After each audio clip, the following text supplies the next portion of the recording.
So today we're going to show you guys how to create this awesome abstract cityscape using any acrylic colors that you want. It is very simple, something that anyone can do, and the key is to just relax and have fun with it.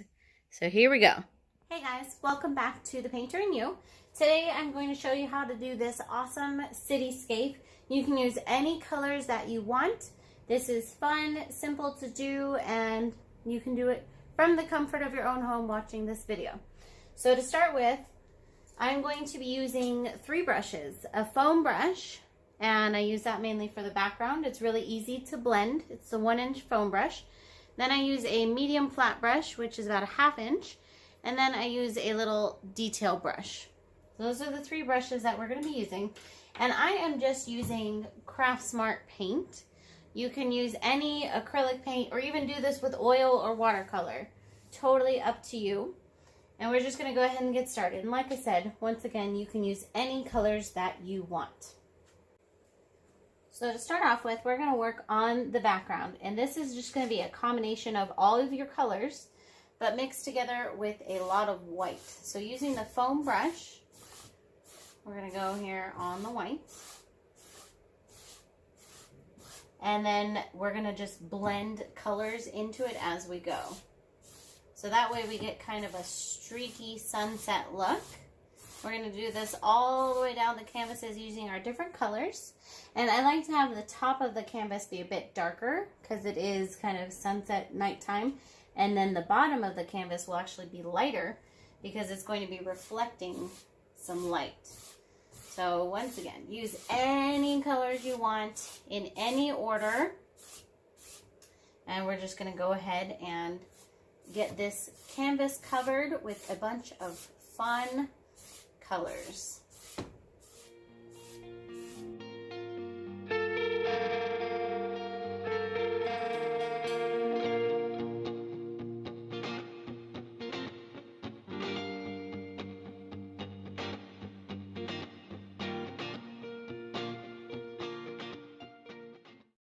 With this background, you can make it as blended as you want or not blended as you want. It's totally up to you.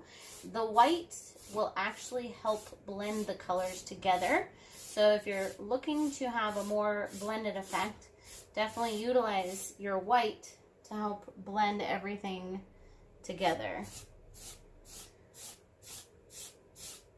And then also just be careful what colors you use with each other. You know, you're not going to necessarily want to put your green and your red together because that will kind of make a bit of a mess in terms of blending.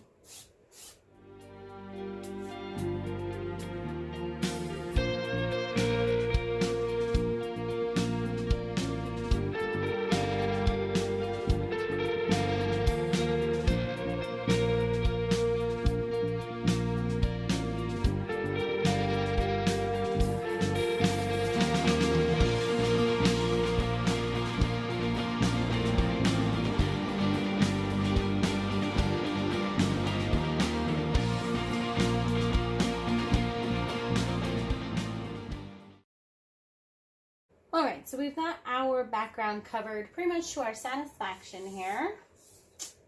I'm going to just get this little top part that I messed up here. Okay, good. Awesome, so I'm going to set the foam brush aside for now, and I'm going to go in here with the medium flat brush, and I'm going to go ahead and do this line that breaks up my cityscape there. And that's going to be pretty much right in the middle. So we're going to take some black and we're going to just do a line. That's all we're doing for now. That's the first step on that, just so we kind of know where things go.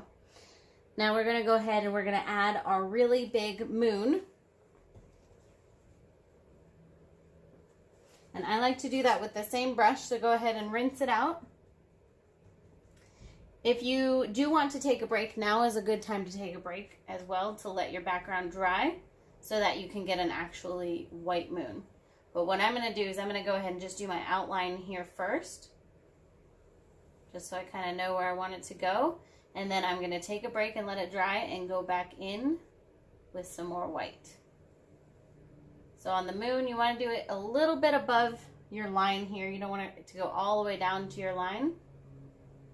And you can make it as big or as small as you want. You can do it higher as well if you want, but I like to have it peeking out from behind the buildings. Okay. So I think that is a decent size and location. So what I'm going to do now is we're going to take a break. I'm going to let this dry, and then I'm going to come back in and do more on the white there and get started on the buildings. All right, we're back. Acrylic paint dries pretty fast. It's not 100% dry here, but dry enough. And I'm actually okay with it being a little gray because the moon mostly is gray. So that's okay with me. I'm just going to go ahead in here with some more white.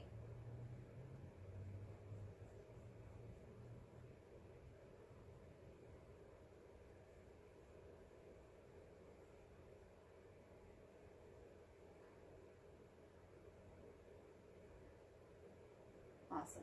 Okay, good. And you can get as detailed with this as you want. You know, if you want to go ahead and do a more realistic moon, great. If not, you can just leave it. Another thing you can do is kind of pat it to give it a little more of that kind of crater look, as opposed to having the thin, like, brush strokes. You know what I mean? So let's go ahead and do that and see how that looks.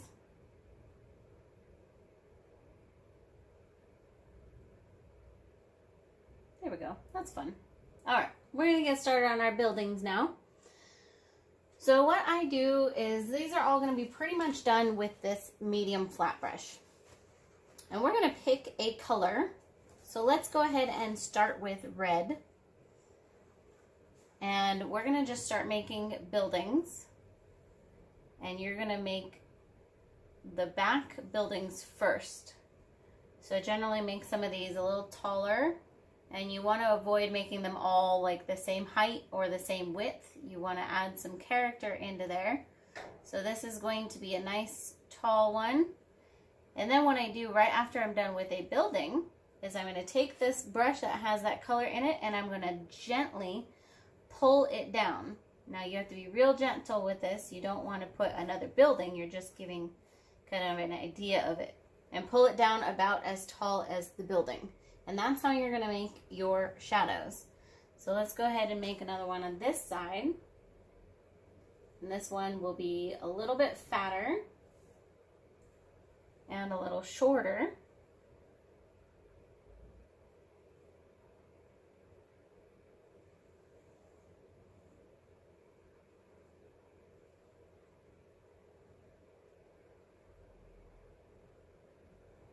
And same thing, we're going to go ahead and just gently pull down here. So we have just that shadow. And you can get as creative as you want with these buildings. So like maybe we add another little story on top of this one. You know what I mean? Get as creative or not as you want to with these buildings. Now these ones are going to be the back buildings. So you don't want to do too many of the shorter ones, but maybe let's go ahead and we'll put one here. It's also a little shorter and fatter. And same thing, we'll go ahead and pull that down. Now we can go ahead and get started on the next color, and you can always go back to a color. So we can go back to red later, but for now we're going to go ahead and do some purple. And let's go in here. We'll do one that's a little taller and a little skinnier than this one. And now we're partially covering our moon here. And guys, take as many breaks as you need or want for things to dry. And same thing, we'll pull it down here. Pull it down. Okay. And then we'll do one over here that's going to now overlap this red a bit. And we can do that because the purple and red mix fine and they don't make an ugly color. And same thing, go ahead and gently pull this down. Good. So we're going to go ahead and we're going to just continue in that fashion until we have as many buildings as we want filled in here.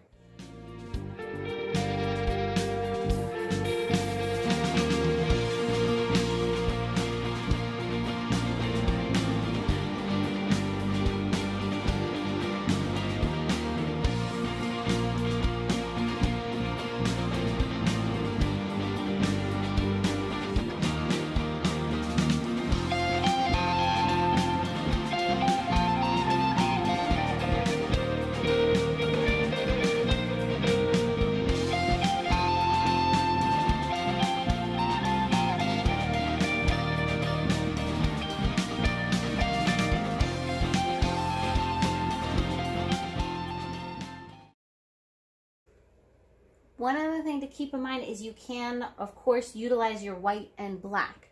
I like to use some white for some of the bigger buildings and then save the black for the more closer up buildings, because those are normally going to be darker anyways. And as you can see, I've started to overlap here. So we're going to just continue to overlap until this is nicely filled in. And then we can overlap even more after this is all filled in. So we're going to keep going here.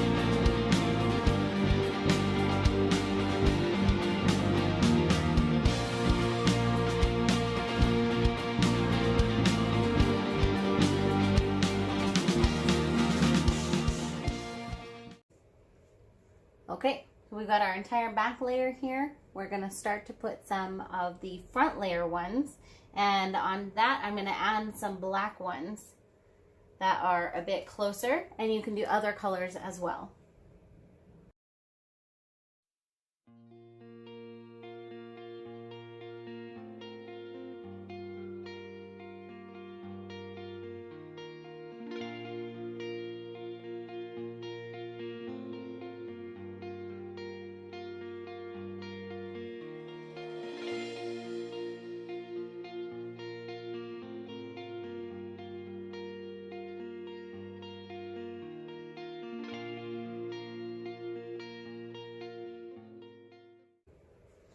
Okay, so we've got some of our front buildings here.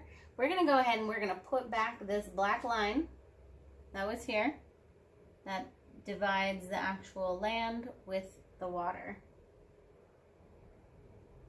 And then I like to also kind of just puff it up a little bit on the top just by dabbing it, which kind of adds in the appearance of some trees and stuff like that, because it wouldn't be just a flat line. That kind of just fills it in there. Awesome.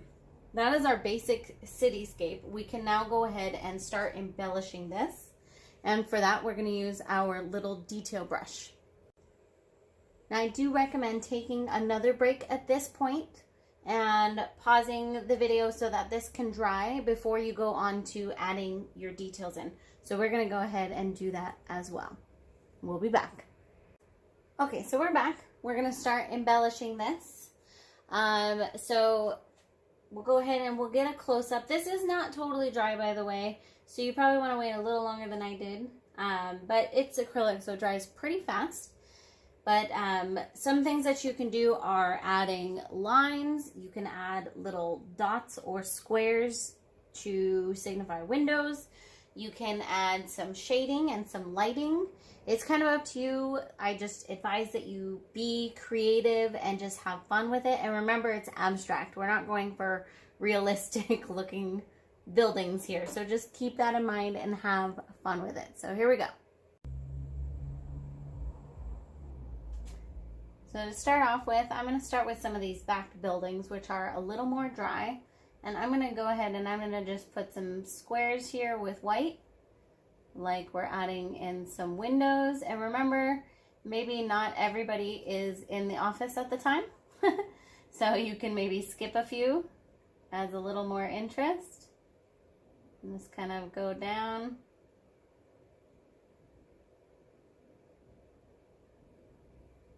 Good. Now maybe over here there's a little lighting on this side of this building. Go ahead and add that in there. You know, just keep it simple, have fun with it. Over here we're going to add some lines.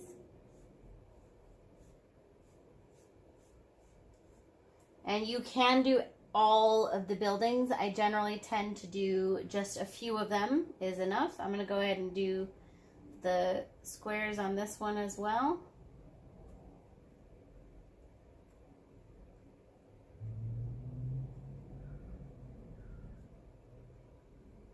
There we go. And you don't also just have to do white accents.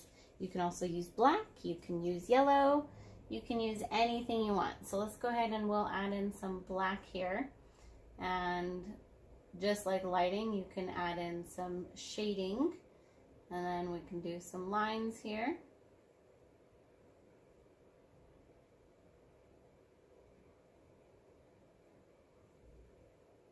And also if there's anywhere that you want to kind of separate the buildings out a little more, like where they're maybe blended in, feel free to go in there with just a black line and kind of separate them out. You can definitely do that. Anywhere you would like. There's no rules here.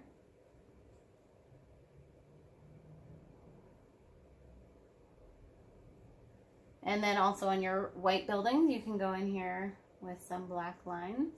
It kind of ends up looking like a domino piece, but that's okay. And so on. So just continue that as much as you would like.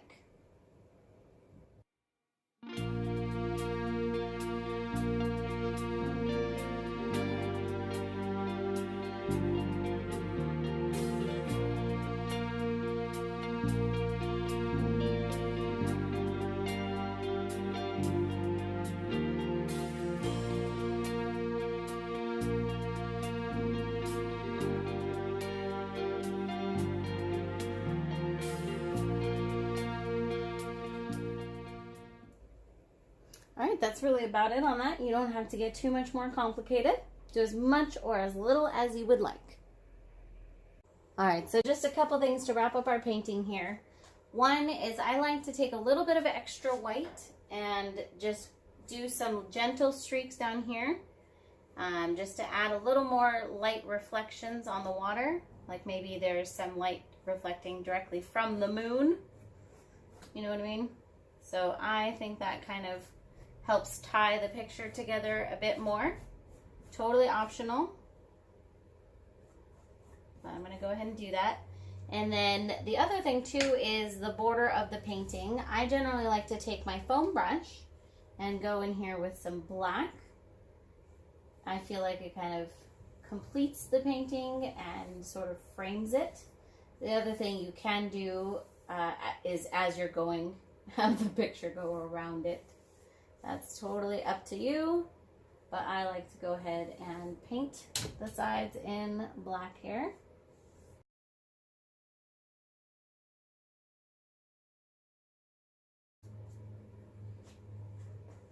And then lastly, don't forget to sign your name. So I do that with a little detail brush, and I like to sign my initials in the lower left-hand corner here, but you can sign it wherever you want. You can sign it with the date, your full name, however you would like to sign it. Totally up to you. All right, guys, I hope you enjoyed this. Let me know if you try it out. Let me know how it goes. Don't forget to have fun, as always. And please don't forget to subscribe if you haven't yet. I will see you next time.